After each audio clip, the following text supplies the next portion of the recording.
भारतीय जनता पक्षाचे अध्यक्ष सन्माननीय सावंत साहेब, नरेश राणे, नितेश राणे, उपस्थित सर्व मान्यवर आणि पत्रकार मित्र,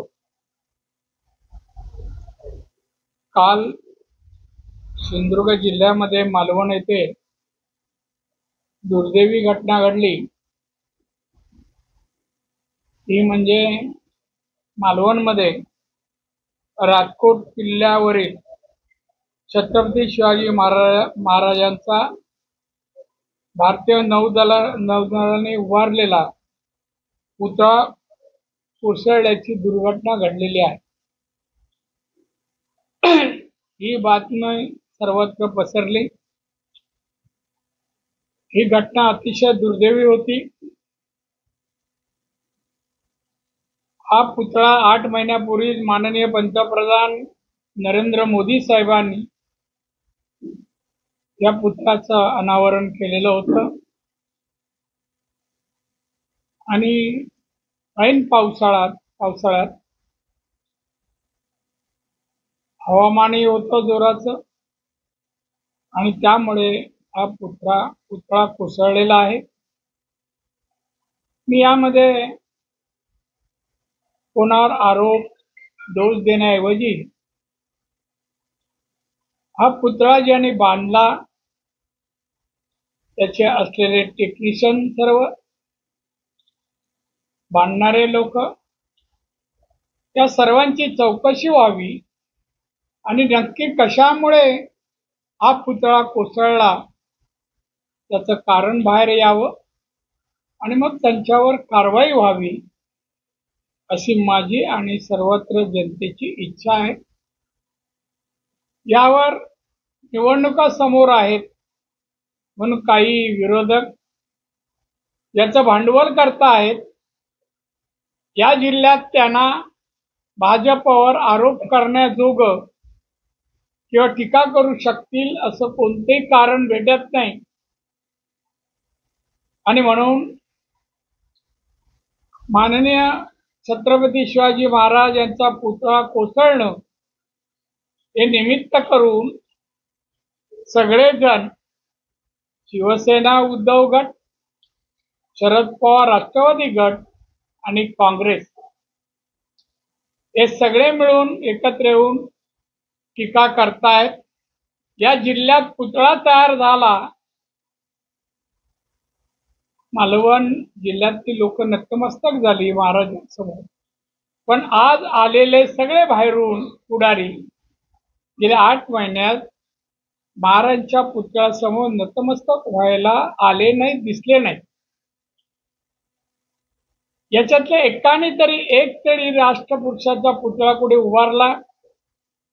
एखादी शाळा, एखादी बालवाडी, एखादं धार्मिक स्थळ, याच्यामध्ये कशामध्ये योगदान नाही। फक्त भारतीय जनता पक्षाने किंवा आमच्या आत्ताच्या सरकारने सन्माननीय एकनाथ शिंदेच्या कुठलीही घटनेचं निमित्त मिळालं तर आरोपापलीकडे यांचं विधायक सामाजिक कार्यच नाही, कोणतंही कार्य नाहीये। मला यांना सांगावं वाटतं, मुंबईची एक टीका माझ्या कानावर आली, काय शिवद्रोही म्हणे हे लोक आहेत। पण शरद पवार, उद्धव ठाकरेकडून काय अपेक्षा चांगल्या भाषेची हो? काय चांगल्या भाषेची अपेक्षा? शिवद्रोही आहे, मला त्याला सांगावं वाटतं। शिवसेनेच्या जन्मापासून छत्रपती शिवाजी महाराज आणि हिंदुत्व या 2 विषयावर उदरनिर्वाहाचं साधन बनवलं। तो पैसा कमवला तर हिंदुत्व आणि छत्रपती शिवाजी महाराज, एक तरी पुतळा उभारला। स्वतःच्या वडिलांचा पुतळा पण महाराष्ट्र सरकारच्या खर्चाने बनवला आणि म्हणून उद्धव ठाकरे नैतिक अधिकार नाही हो, त्याला चांगलं बोलता येत नाही, शिव्या घालणं या पलीकडे दुसरं काय कळत नाही।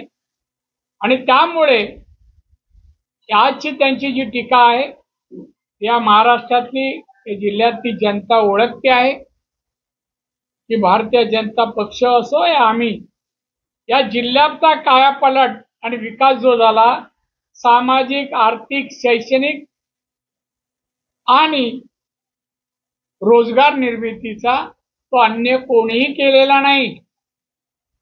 सांगा, उद्धव 2.5 वर्ष मुख्यमंत्री होता, एक तरी फॅक्टरी आणली, 50 लोकांना कामाला लावलं, एक तरी ब्रिज बांधला, एक तरी पाटबंधारे धरण बांधलं, काही केलं नाही 2.5 वर्षात. आणि अशा माणसाने टीका करायचं धाडस करणं आमच्याकडे बरंच आहे.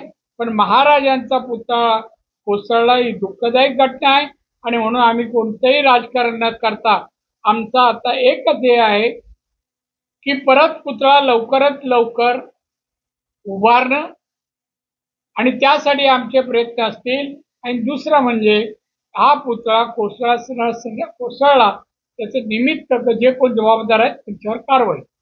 याच्या पलीकडे आम्हाला राजकारण नाही करायचंय. आम्हाला रोज नित्यनेमाने लोकांची सेवा करायची. विचारा हे कोण नेते आहेत, नाव सांगा. तुमच्या मोगाम प्रश्नाला मी उत्तर देणार नाही.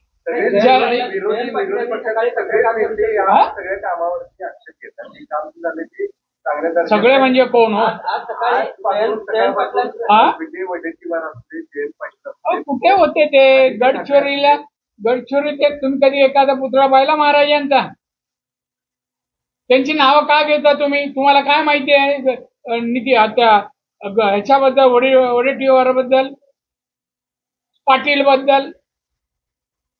तुम्ही विना ते म्हणतात म्हणून आम्ही उत्तर बांधलेलं आहे. आमचं काम आहे माननीय छत्रपती शिवाजी महाराजांचा पुतळा लवकरात लवकर दर्जेदार बसवणं हे आमचं पहिलं काम आहे. आणि निकृष्ट काम झालं असेल ते भ्रष्टाचारावर तुम्ही बोलू नको. तुमच्याकडे एव्हिडन्स आहे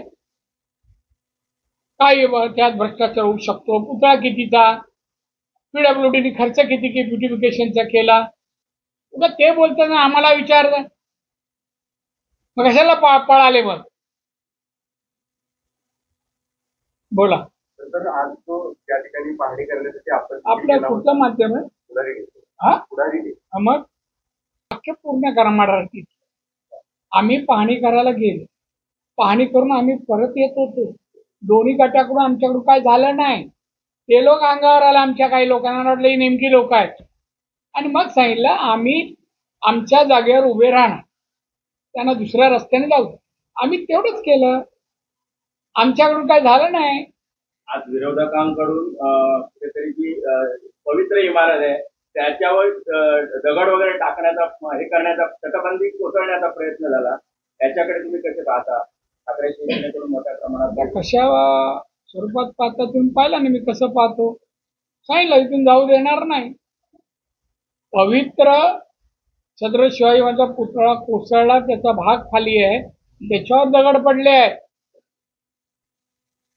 हे छत्रपती शिवाजी महाराज द्रोही आहेत, तो उद्धवला माहित नाही.